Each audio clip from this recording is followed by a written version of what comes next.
Welcome to the Faster, Easier, Better show. This podcast is short, fun, and jam-packed with good ideas that you can start using right away. Welcome to another episode. I am your co-host, and today is our third and final episode with the ADHD Big Brother, Russ Jones. And Russ, guess what we're going to talk about today? What are we going to talk about today? I hate that you called it our final episode. Oh, sorry. I feel like. Are you sad? Yeah, I think there might be tears. You can come back on and Don't make it end. I don't want it to end.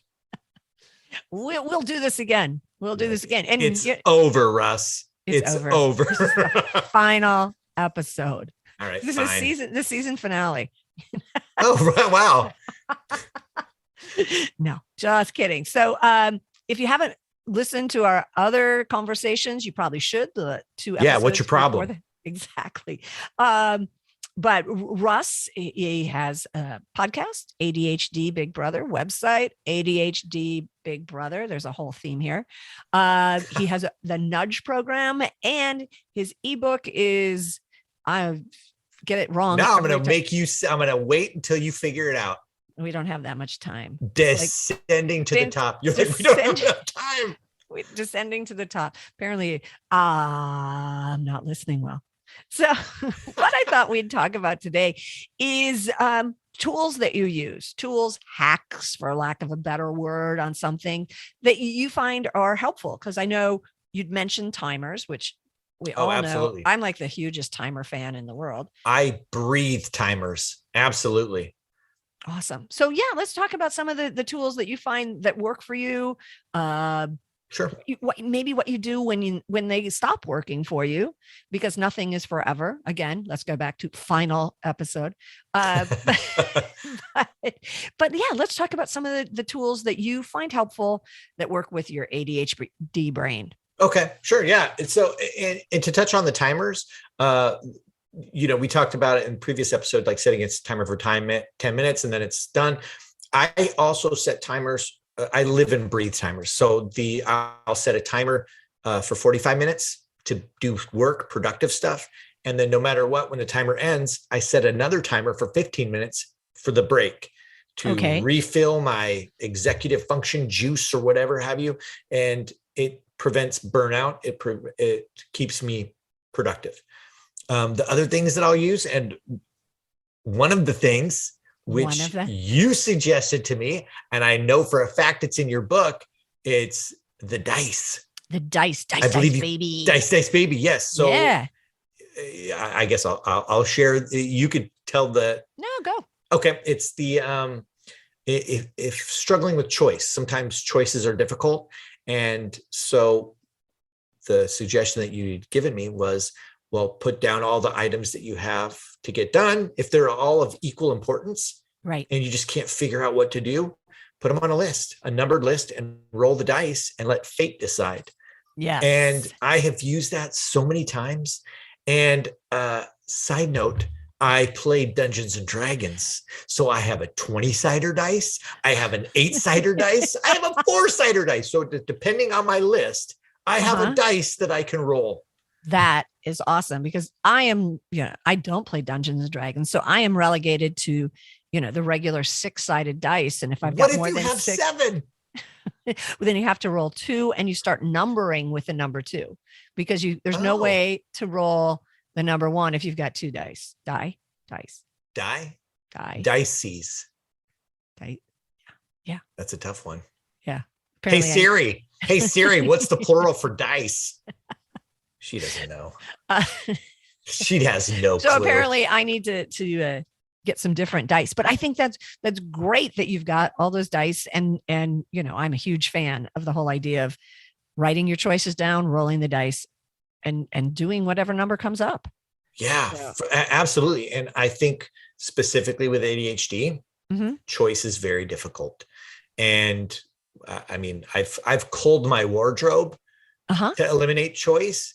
It's, what do they call it? Analysis paralysis. I believe that's a thing, a quote unquote thing.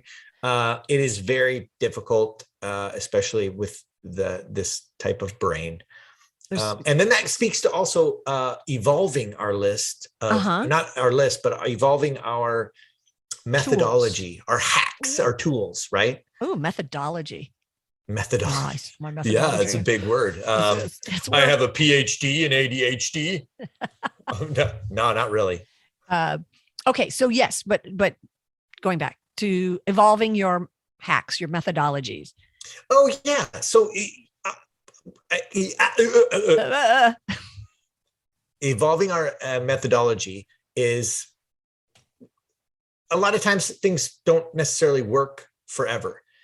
And one of the things, that's why I'm taking a minute to think about how I want to say this, because with ADHD, sometimes if we try a thing, if it doesn't work, we are failures. We are losers. We carry with us the ability to completely reject ourselves on another level. And it's imperative for us to be cool with ourselves. That's a mantra that when I'm working with people, I know that we're not it's not necessarily realistic to say, I love myself to the mirror. Even though that's the ideal, we would all love that, but we can all be cool with ourselves. We can accept ourselves without judgment. That's a big deal. So when something isn't working, it doesn't mean that we suck. It just means that it's not working right now. Mm-hmm. And we are the type of people that need things to be engaging. And so like, even when you and I were working together, you would have these wonderful suggestions of like Post-it notes and things like that. And they would work and they would be great. And then at some point, the spark for that methodology maybe dwindles a little. Mm-hmm. And so then it's not a matter of, well, then I suck. I guess I'm never going to be productive. You're never going to do a thing again. Ever. It's over, man. It's about, well, what would start up a spark? What would be a thing that would be engaging?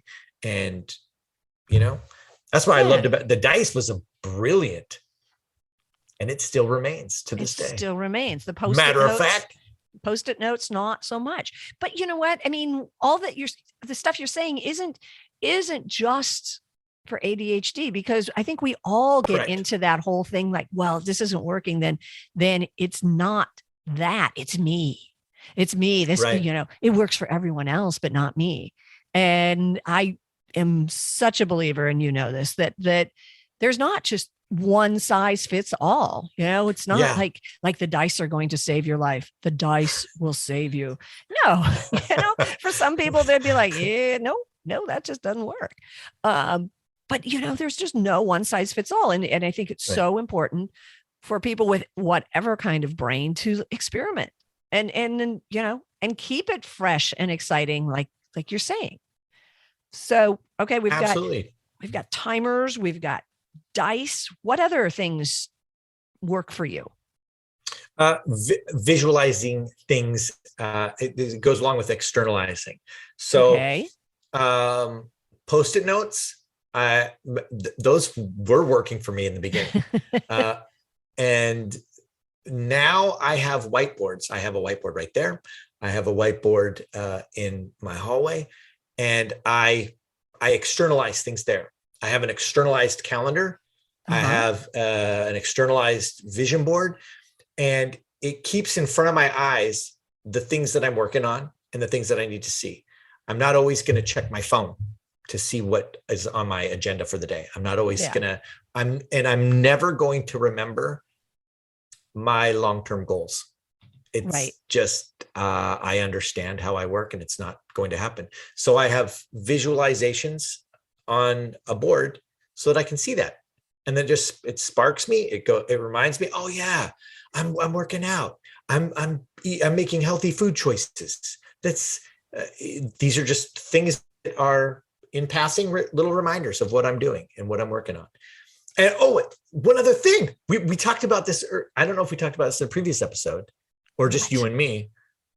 If we have time, it's the high energy, low energy. High energy, low energy. Yes, we definitely have time for that, because it's so important. Yeah. Share it. Thank you. Yes. So high energy and low energy. Yes. So when coming up with things to do and planning my day, we talked about like planning for high energy and low energy times. I found that I would really like to work out at the end of my day. I think that would be great. It's not realistic because at the end of the day, I'm tired and I'm mentally tired. So I physically refuse and I mentally refuse. There is no executive function go-do juice. I call it, it's like go juice, or do juice. It's the go-do juice, right? And that there's no go-to juice.